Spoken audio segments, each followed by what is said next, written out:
Hello everyone, this is CA Prajakta Mondhe. Hope आप सब लोगों की प्रिपरेशंस बहुत अच्छे से चल रही हैं एंड एग्जाम्स अच्छे से जा रहे हैं।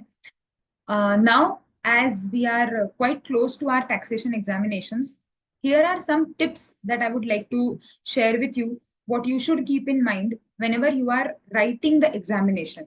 तो अब पढ़ाई तो बहुत हो गई, हम लोगों ने सबने पढ़ लिया, रिवीजन हो गया, अब वो सब समय हमारा खत्म हो चुका है। Now we are at the war zone, right. So अभी हम एग्जामिनेशन लिखने वाले हैं। सो हमें क्या एग्जैक्टली स्पेसिफिकली पॉइंट्स ध्यान में रखने चाहिए for taxation. Some points are common, obviously कुछ कुछ पॉइंट्स आप बाकी के पेपर्स के लिए भी ले सकते हो, but some of the points that I feel are relevant for the taxation examination are which I am going to highlight in this video for you. So first of all, whenever you get the examination paper, सबसे पहली चीज is that you need to read the question properly. ठीक है, तो जैसे ही आपको question paper मिलना है, शांति से पढ़ो, आराम से सारे क्वेश्चंस रीड करो। पहले तो रीडिंग पेपर टाइम जो है आप लोगों का, वो आपका बोनस टाइम होता है। ठीक है, उस टाइम को बेस्ट पॉसिबल वे में यूटिलाइज करना है।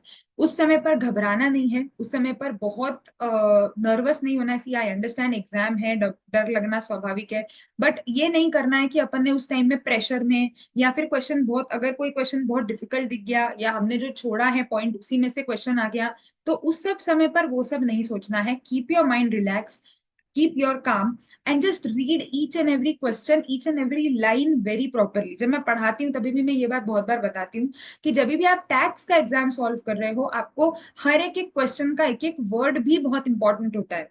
जैसे mister A started a business of this this this. Now mister A, भले ही सिर्फ एक सिंपल सा नाम दे दिया उन्होंने, but that gives a hint कि भाई क्वेश्चन इंडिविजुअल एसएससी के ऊपर है। ठीक है, specifically if I talk about final students के लिए चलो इंडिविजुअल टैक्सेशन उतना रेलेवेंट नहीं भी है, बट अगर हम बात करें तो company engaged in manufacturing of XYZ, तो आपको एक चीज क्लिक होनी चाहिए कि अरे हाँ, मैन्युफैक्चरिंग लिखा है, मतलब मैन्युफैक्चरिंग से रिलेटेड अगर कोई सेक्शन है, एडिशनल डेप्रिसिएशन हो गया, 115 BA भी हो गया, हो सकता है ये यहाँ पर अप्लीकेबल हो रहे हैं, या उससे रिलेटेड कोई कॉन्सेप्ट अपने को यहाँ पर डिस्कस करना पड़ सकता है। So keep that these things in mind, that whenever you are reading the question, read each and every point, each and every word very properly and very carefully, and this you have to do in the reading time। ठीक है, जब आप reading time में paper पढ़ रहे हो, कोशिश करके उसको प्रॉपरली पढ़ने की, ऐसे नहीं कि हमने ऊपर ऊपर से देख लिया। ठीक है, so that is something, first point which you have to keep in mind, read each and every point and try to identify the hidden things that can be an adjustment or that can change your adjustments while you're solving that question। ठीक है, so first thing is reading the question properly। Second is very very important that you need to interlink different different provisions. जब हम पढ़ते हैं तब mostly हम chapter wise पढ़ाई करते हैं। ठीक है, इसीलिए हम लोग मॉक टेस्ट में अपियर होते हैं या हम रिवीजन टेस्ट पेपर्स देते हैं, ताकि हम लोग को एक साथ सारे चैप्टर्स अप्लाई करने की या एक साथ सारे चैप्टर्स को लिंक करने की हैबिट हो। जब आप टैक्सेशन की बात करते हो, नो डाउट हमने हेड वाइज अलग अलग पढ़ाई करी, पीजीबीपी, कैपिटल गेन, बट जब हम किसी एसएससी की इनकम निकालेंगे, तब ऑब्वियसली हमको उस पर्टिकुलर एसएससी के सारी हेड्स ऑफ इनकम को कंप्यूट करके टोटल इनकम निकालनी पड़ेगी, बराबर।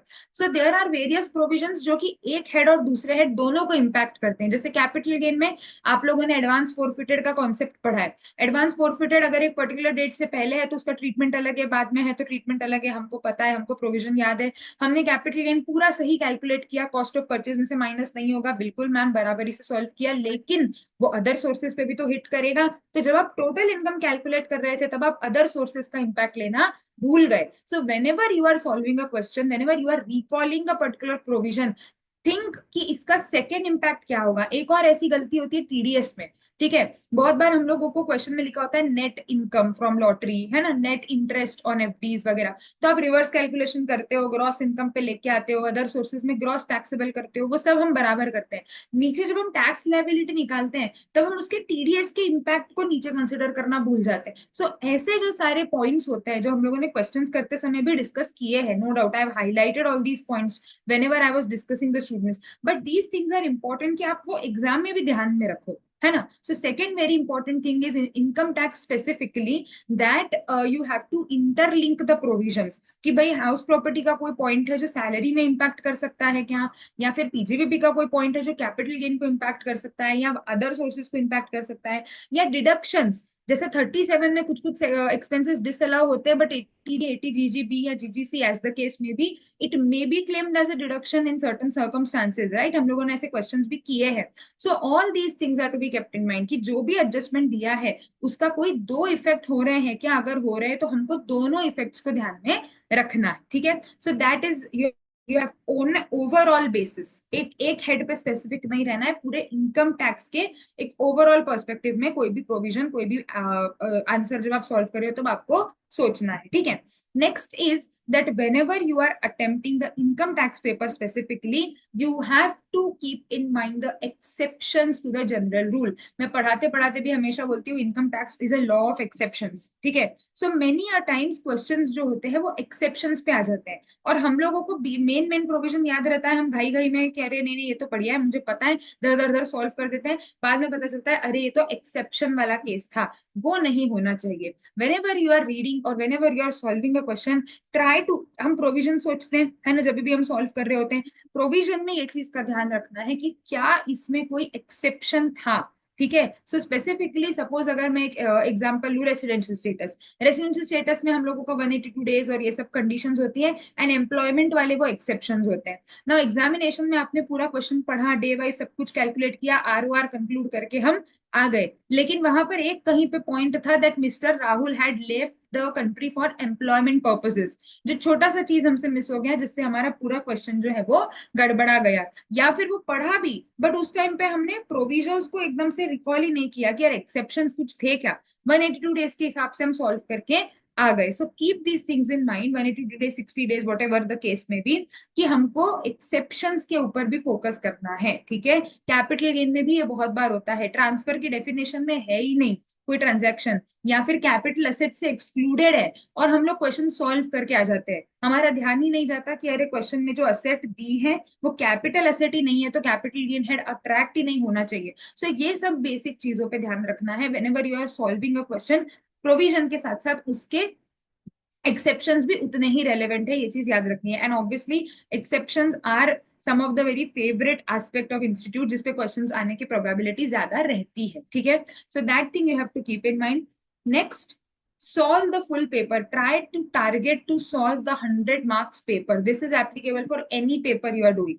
मैं हमेशा जितने भी पेपर लिख के आई हूँ, बी इट सीए इंटर और B it CA final, I have always attempted 100 marks paper. बहुत सारे केसेस में बच्चे सोचते हैं अरे आ ही नहीं रहा था तो हमने पूरा ही छोड़ दिया, क्वेश्चन ही छोड़ दिया। No, when you give up in your mind you have already given up, ठीक है? सो जितना सीए हमारे पढ़ाई और हमारे प्रिपरेशन का गेम है ना, सीए एग्जाम्स, उतना ही वो हमारे माइंड का गेम है, ये हमेशा ध्यान रखना है। सो शांति से रहो, रिलैक्स रहो, लेकिन एग्जाम पूरा अटेम्प्ट करो। गलत आ रहा, गलत लग रहा है लिख रहे हैं, कॉन्फिडेंस नहीं आ रहा है, बट लिखो, what ever you recall, right it down. Many a times हम लिखते लिखते हमको याद आने लग जाता है कि अरे हाँ हमने ऐसा कुछ क्वेश्चन पढ़ा है, और हम सही सॉल्व कर देते हैं। So give that benefit of doubt to yourself, लिखो, शुरू करो, अगर नहीं बना तो ठीक है, एग्जामिनर काट देगा, उसको चेक करने के लिए रखा है ना। So why are you yourself analysing कि नहीं नहीं मुझसे नहीं हो रहा और फिर हमने खुद ही छोड़ दिया? वो 3 आवर्स आपके लिए सबसे ज्यादा इंपॉर्टेंट है। The best you can present yourself, you have to give your 100%, ठीक है? वहां पर हमें सेल्फ एनालिसिस क्रिटिकल नहीं होना है कि अरे यार मैंने ऐसा नहीं किया, मैंने ये नहीं किया, मैंने वो नहीं किया। जो आ रहा है, जितना आ रहा है, अच्छे से शांति से उसको लिख के आओ, फिर बाद में देखेंगे। बट आज मेरे पास, अभी मेरे पास ये 3 घंटा है, मुझे अपना प्रेजेंट करना है, ठीक है? So attempt full 100 marks and try to give a last के 5-10 मिनट की ऊपर ऊपर से हम देख ले कुछ हमारा छूट तो नहीं रहा है। मैं हमेशा एक चीज हमेशा से बोल रही हूँ, सिंस लास्ट 5-6 ईयर्स जब से मैं पढ़ा रही हूँ, और मैं हमेशा जब खुद भी पढ़ती थी, this has been like my mantra always, कि टाइम या उसकी वजह से कि हमारा पेपर ही हमने कंप्लीट नहीं किया, इसीलिए हमको मार्क्स नहीं आए, वो हमारे पास ऑप्शन ही नहीं रखना है। 100 मार्क्स का पेपर है, मैं 100 मार्क्स का अटेम्प्ट करके आऊंगी, गलत हो जाएगा ठीक है, मार्क्स देखेंगे, बट अटेम्प्ट करना है, ठीक है? This is very very important for any examination, specially also for taxation. And lastly, keep your mind very relaxed, focused and confident. हमने जितना प्रिपरेशन किया है, अच्छे से किया है, ये हमारे दिमाग में हमारा कॉन्फिडेंस होना बहुत जरूरी है whenever you are going for writing an examination, ठीक है? वहां पर हमें घबराना नहीं है, नर्वस सी नर्वसनेस होना बहुत नॉर्मल है, आई अंडरस्टैंड। मैं भी एग्जाम्स लिखती थी तो मैं कभी बिना ही पूरा डरे एग्जाम लिखी ऐसा नहीं है। Obviously we get nervous, but उतना नर्वस नहीं होना है कि हम हमारा पेपर ही बिगाड़ दे, कि घबराहट में इतना टेंशन हो गया कि अरे यार आती हुई चीज नहीं लिख पाए। वो नहीं होना चाहिए, उतना हमें हमारे माइंड को कंट्रोल में रखना है। और बहुत ऐसे हुआ रहता है ना मार्केट में कि अरे अरे सीए का एग्जाम, ये वो, माइंड उसको अपने दिमाग पे नहीं देना है। ठीक है एग्जाम है, पढ़ाई करिए, एग्जाम है, लिखेंगे, हो जाएगा। उतना रखो, एक एग्जामिनेशन जैसा उसको ट्रीट करो। अननेसेसरी प्रेशर में आकर के पढ़ाई, अननेसेसरी प्रेशर में आकर के हमको एग्जाम्स नहीं लिखने हैं, ठीक है। So be confident, do your best. And कुछ ये छोटे छोटे पॉइंट्स जो मैंने बताए ये एग्जामिनेशन में आप ध्यान रखो। And I am sure you will benefit from these points. जब आप क्वेश्चंस रीड करना शुरू करोगे बहुत बार आपको समझेगा कि अरे यार आंसर तो इसी में ही था, मेरा ध्यान ही नहीं गया। So keep those things in mind and do your best. All the very best. And in between, if you have any issues, any help you require, feel free to connect with me.